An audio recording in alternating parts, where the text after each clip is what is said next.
పేరండి? ఏ ఊరు? మండలం? ఇప్పుడు మీకు మా కుర్రోడు వచ్చి ఈ సూపర్ స్టాండ్ 7-in-1 అనేది మీకు శాంపుల్ ఎన్ని ట్యాంకీలు కొట్టాడు? ఒక ట్యాంకీ కొట్టాడు. ఓకే. కొట్టినాక ఇప్పుడు ఎన్ని రోజులు అయింది?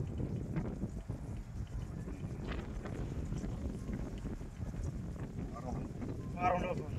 మీకు కొట్టిన దానికి కొట్టిన దానికి తేడా అని అనిపించిందా?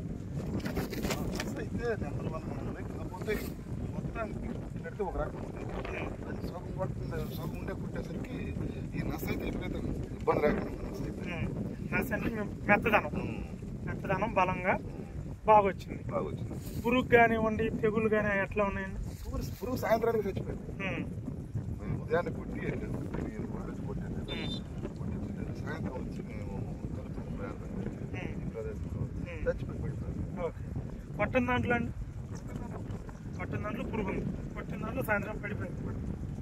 ఇది వచ్చేసరికి మనకి దోమకి, నల్లికి, పురుగుకి, మెద్దనానికి అంటే నస అంటారు, దానికి సంబంధించి తెగుళ్ళకి మీకు అన్నిటి పరంగా పర్లేదు కదా? ఇబ్బంది లేదు, బాగుంది కదా ముందు? మరి పడతారా మళ్ళీ దీనికి ఇప్పుడు? అదే అందుకు ఎలా ఉందా ఏందా కనుక్కుందా అని వచ్చామండి. థ్యాంక్స్ అండి చెప్పినందుకు. ఎలా ఉందో అలానే చెప్పారు కదా రిజల్ట్ అయితే? రిజల్ట్ అయితే బాగానే ఉంది. దాన్ని తీసుకొచ్చి కొడతా. ఓకే అండి, థ్యాంక్ యూ.